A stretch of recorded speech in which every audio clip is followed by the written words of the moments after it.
Welcome, ladies and gentlemen, and away we go. Lots on the program. We got a lot to squeeze into. For many people with disabilities, the great outdoors can seem out of reach due to accessibility concerns. Marco Pasqua tells us about a project he's working on with BC Parks to break down some of those barriers. Well, they say dog is a man's best friend. But what about the horse? Anne Kane from the Canadian Therapeutic Riding Association shares the 45 years of experience the organization has and the benefits of equine assisted therapy. Folks, let's ride on, shall we? This is Kelly and Company. Okay, if you want to complain about some of these imitations I do, like the horse sound and stuff like that, here's a good way. Email us at kellyco@ami.ca and give us a call, 1-866-509-4545. I always want to hear about your complaints, but mostly I'd like those to be outnumbered by the cool things you like about the show, right? Sabrina Carpenter's album, Short and Sweet, has been making waves since its release last August.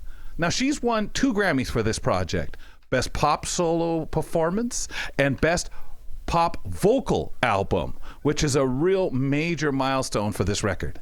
Music critic Amanda Shekarchi joins us on the show and has been playing the album on the repeat since it came out over and over and over. And, of course, really appreciating it, obviously. So she joins us for a review of it. Amanda, welcome back. Thanks for having me. Did you wear it out yet? Like on review over and over? Or are you just playing it through MP3 stuff? Or do you actually have to have a physical copy of something? Is that even possible? I'm definitely I like streaming, but I think if there's albums I really like, I will do the physical. But now it's like, because I listen to music any time of day, you know, if I'm commuting or if I'm just getting ready, like I just need it on hand on my phone. Awesome. But At yeah, your this fingertips. album is definitely going to go to. Okay. All right, let's get into this here. Why does it stand out to you, this particular album? And Sabrina's pushing the boundaries of pop on this record. Now, she's also exploring other avenues, such as the song Slim Pickings. So what's going on here? Yeah, so what's unique about this album is that the lyrics are just really fun. They're very poetic. But then when it comes to the genre, like, yes, it's a pop album, you have, you know, the couple country ballads, but it's not, you know, when you think of pop, it's also it's often the idea that pop is, you know, basic lyrics, simple chords. But what Sabrina does is she adds key changes to a couple of her songs to make things a bit more interesting for the ear. And I love the country stuff as well. And with the deluxe version, she actually collaborated with Dolly Parton for Please, Please, Please, which was one of the hits even before the album came out. And they did a remix of it together, which I really enjoyed. And we're going to take a listen to here. I have a fun idea, babe. Maybe just stay inside. I know you're craving some fresh air, but the ceiling fan is so nice. Yeah, this is a lot of fun. I really like the blend of their voices together, and I think it's cool for Sabrina to just expand her horizons and collaborate with different people because, you know, she's been doing a lot of cool projects, like for SNL, teaming up with Paul Simon from Simon and Garfunkel, and just really showing her range. And then her Tiny Desk concert is also something to look out for because that was a really intimate space where she got to perform a bunch of the songs from her record. And Short and Sweet, although the Canadian leg has passed, she is currently in UK. So I love what Sabrina's doing, and I'm excited to see what she has going on next. We just lost artist Roberta Flack, and it amazes me because as you're talking and reaching back to artists of bygone years, I'm hearing the importance of the duets, of working together with other artists, but not just of today. Is this something that obviously you seem to appreciate? And being a music aficionado, I know these, you know, these are not strangers when you talk Dolly Parton and so on.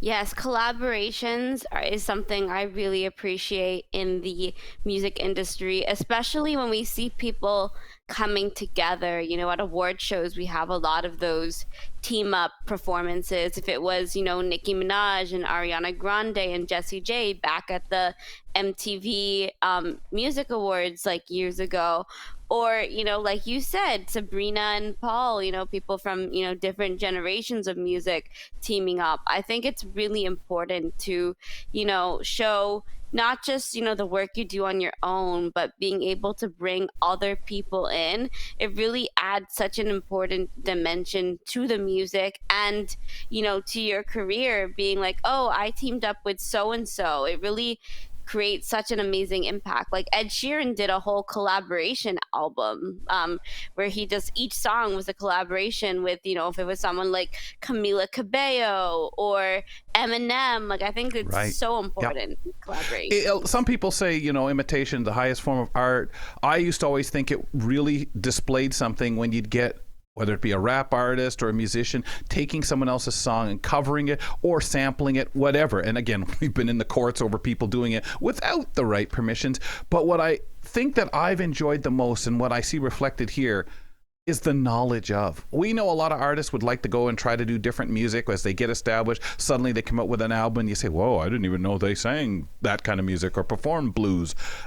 This is a way of showing your versatility on your own material, working with other people in a real positive way instead of necessarily saying, I have to take a chance once I'm a big named artist and try something different. I think I like it better this way.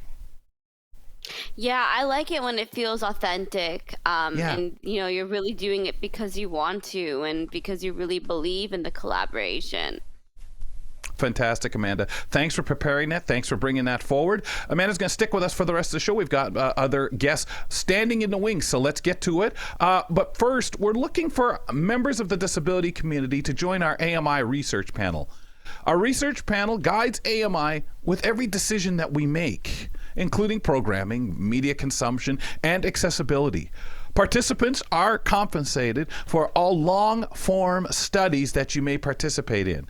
For more information, and if you want to join the panel, go to ami.ca/panel. Always love to have you on board. Check it out, please, and step up with us.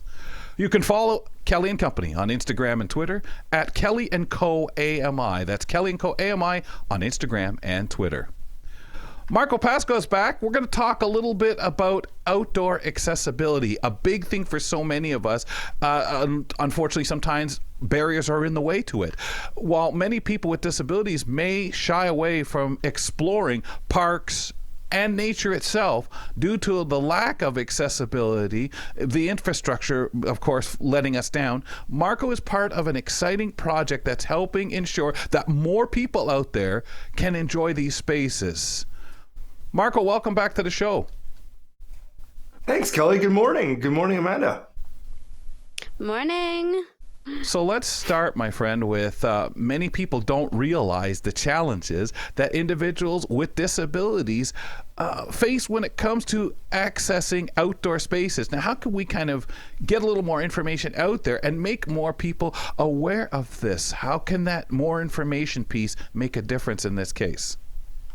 Yeah, so first and foremost, I was blown away that BC Parks, had this opportunity for myself to contribute and my wife to kind of apply our skill set as accessibility professionals in this lens. Because Kelly, like many people with disabilities, I avoided the great outdoors growing up simply because it just wasn't meant for me.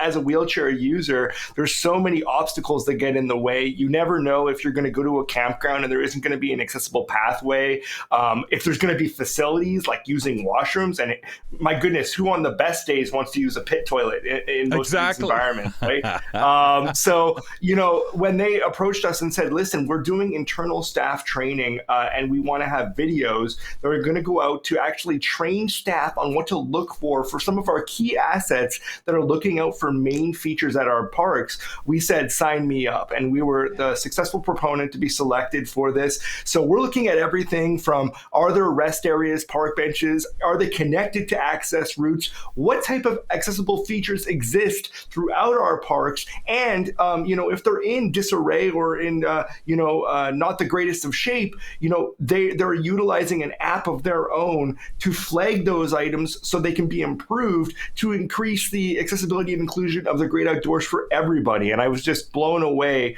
that I got an opportunity to do what I love while also doing it in the great outdoors. Yeah. Yeah, for sure. And Yeah. Amanda, Marco, it's a health thing. I mean, you don't get a chance to be in the great outdoors throughout our lives. You're missing out on fresh air, and that's just a basic health need, Marco. Yeah, 100%. I think it's about socializing. It's so much more than about the individual assets themselves, or whether or not you can reach certain aspects or have a resting area. It's really about the opportunity to actually get out there and get active and be involved and not sit on the sidelines. Because so many people with disabilities are like, okay, great, you go down to that rocky pathway near the beach, and I'll just hang back here. You guys let me know how much fun you had. And in this way, they're allowing people to inform themselves of what are the best parts of the parks that they're seeing, and can they truly be involved and included. That's really amazing to hear all the work you're doing. So how is this project helping when it comes to, making sure that the staff have accessibility features so that people have better information about the access needs?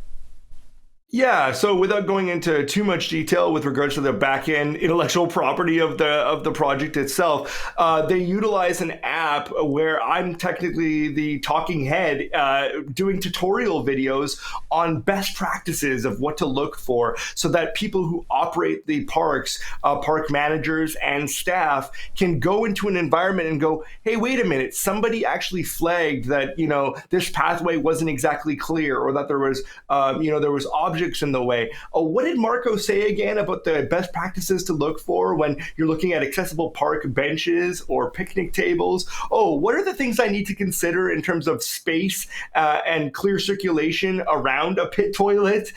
So it's really actually about education and informing them, because a lot of people, they wouldn't know these things because it's not their walk of life. And so what we're really trying to do is kind of share our lived experiences as well as our professional experiences, so they know exactly what to look for, so that these spaces are accessible and inclusive for everybody. And then people can report back on how much fun they had throughout many of these gorgeous parks in my province here in British Columbia.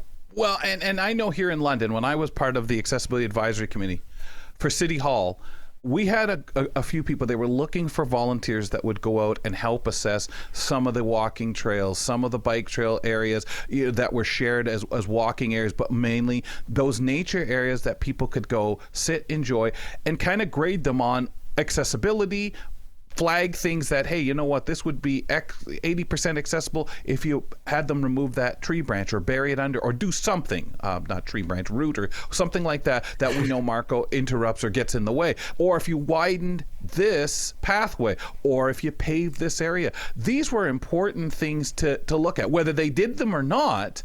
And this is years ago, before so many of this is being pushed, and the recognition of this has got to be available spaces for all those who pay taxes, who live here, without the thought of discrimination due to disability or anything else that we know better. And I think then it was a harder challenge to kind of you got your volunteers, but to get the commitment. Sometimes they say, oh, yeah, you're right. Well, can we go out on this day? Yeah. Oh, no, sorry. Maybe 4 months down the road, because of the lack of that will. It sounds like there's a lot of will here.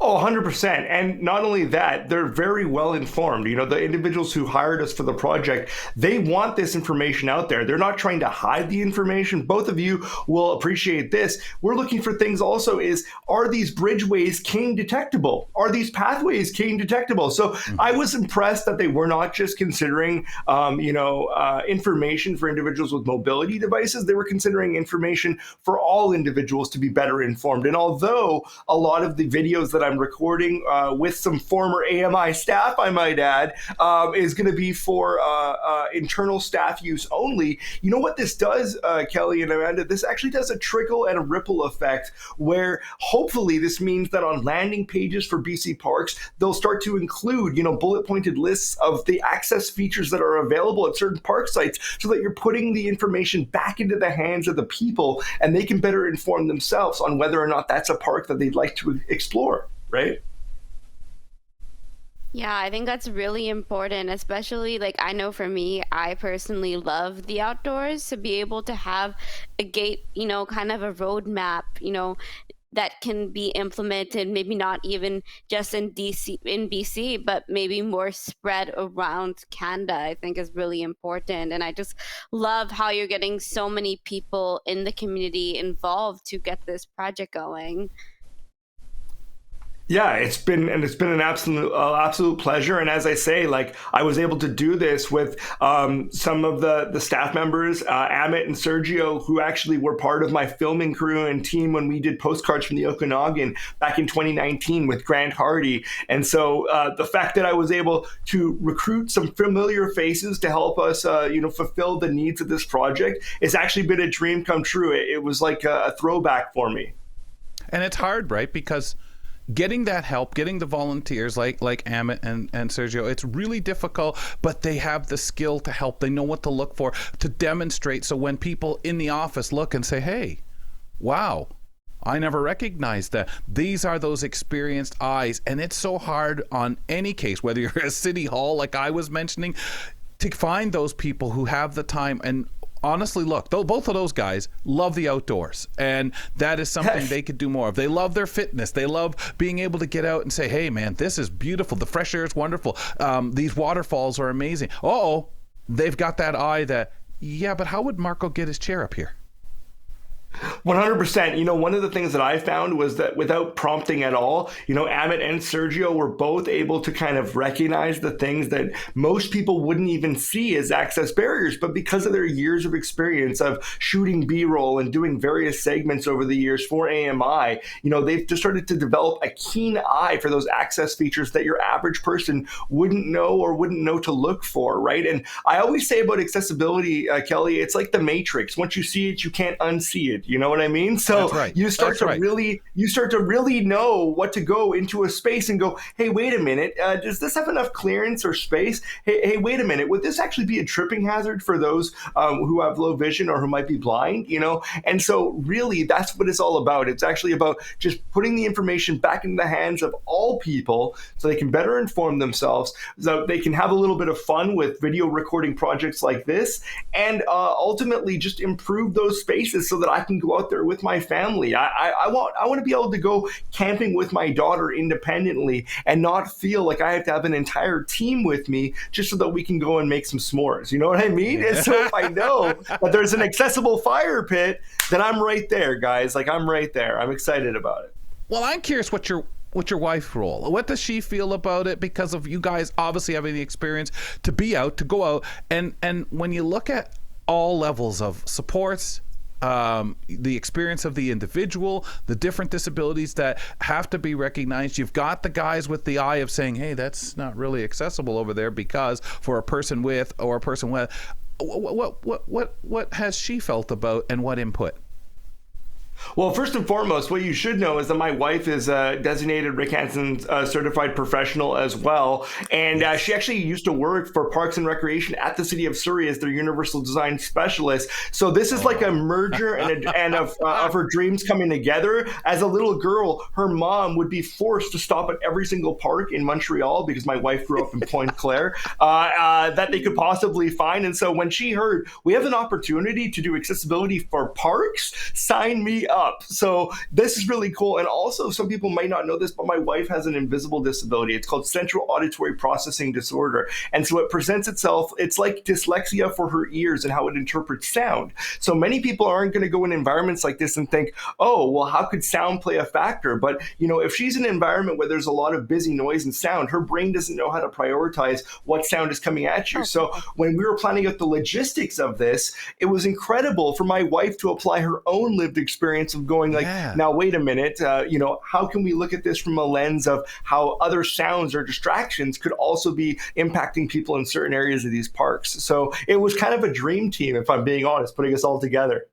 Well, you'd even think about things like direction. Amanda, for you, when you're out in the great outdoors, I know I would rely on my ears immensely just to figure out things, whether not even just getting in and out, just to place everything. So, but what is the thing that you look for? The smell, the sound, and how comfortable would you rate yourself in a place where you're in the great outdoors? Maybe just let's say a park environment.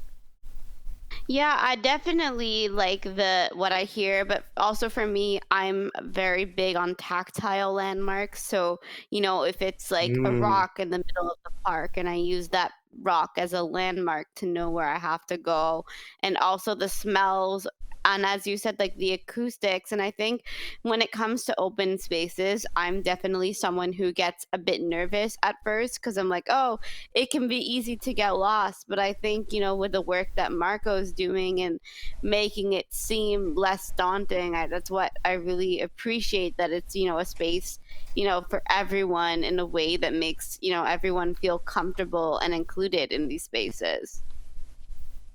Yeah. Great point. And it's so hard because you want to enjoy. And I want to go back to something I said off the top too. It's a real health thing. You think of how many people get disadvantaged. And again, we could say somebody living in a big metropolitan area, they're still going into, quote, park areas that are grass and trees and stuff like that. Are they getting the benefits of being able to go for a walk in a woods outside 30 kilometers from your town or your city? And I have to argue, no, we're not. Maybe we're getting the exercise from the walk, the space itself. It is better than not having it. I certainly don't want to discourage that, especially as there's more rooftop gardens and things like that going on. But Marco, I have to say, someone in a position where this inaccessibility for someone in a wheelchair, for someone, maybe with a motor skill or a blind person who says, look, I'm not just going to go out there. Even if I get dropped off in a car, I can't get there by bus. I can't get there by transit. What do I do? Just go and wander around 14 feet into the place and wow, this is great. No, exactly, Kelly. And that's the thing too. Many people with disabilities are fearful to go outdoors because they don't have that predictability of the built environment, of the things that we can say, were made by people and that are easy for us. For me, my brain immediately equated outdoors with lack of access. And I think that the goal in a project like this is to change that mentality. We don't want people to feel a lack of access because, like you said, if there's anything we learned over the past 4 or 5 years, it's that social connection matters. And so it's not about us actually staying inside of our houses being cooped up. It's what can we do to increase the access of the outdoors so that everyone can feel like they don't have to just go to your standard location to have fun and have meetups. We want to be able to have social meetups in environments where we can really breathe in fresh air, enjoy, what there is to offer in the outdoors, and do so comfortably so that we can stay there for an extended period of time. And like you all said, wayfinding, signage, rest areas, these are all main considerations of, can you actually enjoy the features? Is there even accessible beach access? Can I get my chair all the way down to the waterfront to really enjoy it? Maybe even enjoy a sunset with my wife and my daughter, right? So these are the kinds of things that, your average person wouldn't consider, but a project like this is extremely highlighting. Yeah.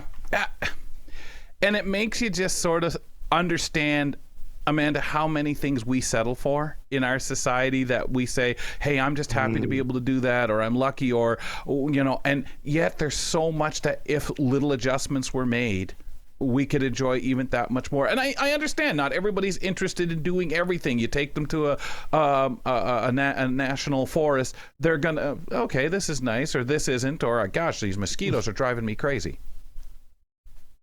Yeah, I totally agree with you, but I think it's, finding the people who have the passion to make, these spaces accessible. It always, to me, it always is a great step in the right direction, because I've seen it happen, both in outside and in indoor spaces that I've been to, where, you have those few people who would be like, okay, how can we make the space more accessible so that anyone with a disability can enter and be part of the community?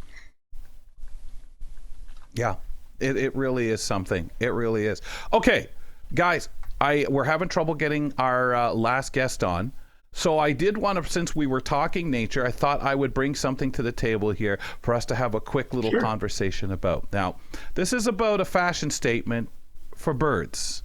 A museum curator showed that birds have been building over the years a cavity-style nest to protect their eggs made of snake skin. The great crested crested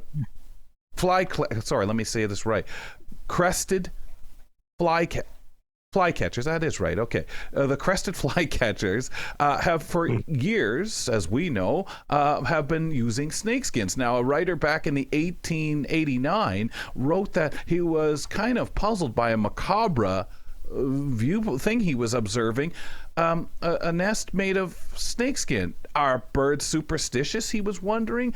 He wrote that nests of these birds had so much snake. If they weren't kind of superstitious in some way, why were so many birds using snakeskin adorning so many nests? He said that so many of his contemporaries had the hypothesis that maybe it scared away predators. A new study said maybe they're on to something. And of course, after analyzing all these centuries of what birds were doing and observing that over 140 different nests, that other birds weren't doing it, but yet some were. And we know predators would sort of hesitate to jump in there. I don't know if that's the kind of thing, Marco, that you'd be looking for when you're out there. If we had that means, hey, how many of these are like that? Or if Amanda wants to say, oh, let me check that snakeskin out. Or no, I'll pass on it. But I thought that was kind of an interesting thing. And, for them, finding that solid snakeskin or pieces of, because we know snakes shed in whole, and bringing it back to the nest, that takes a lot of strength and a lot of time, guys. It would. And, don't tell it to my mom because she's deathly afraid of snakes. So she wouldn't want me to be looking for snakes out there. It's definitely not something that we look at for an accessibility perspective. But I have to say, extremely intelligent of those birds, because I'm going to go ahead and say that it is to ward off predators. Because wouldn't you be scared if you thought that there was already a snake in the tree and that's going to avoid, and those birds are looking out for their babies, right? And so really, really cool. I had no idea that was taking place. I think that's great. Guys, I got to say goodbye to you. Marco Pasqua will be with us in a couple of weeks. Amanda Shekarchi will be back with us next month. Really appreciate your time, guys. Sorry we couldn't get Ann on the show today. So, on tomorrow's show, our nurse, Travis Nightingale, breaks down the truth about heart disease on the show, what you need to know, and explains how to protect yourself and your loved ones. I'm waving at you. Talk to you tomorrow. Thanks for tuning in to Kelly and Company. Follow us on all social media, and don't forget to like and subscribe to the channel for more.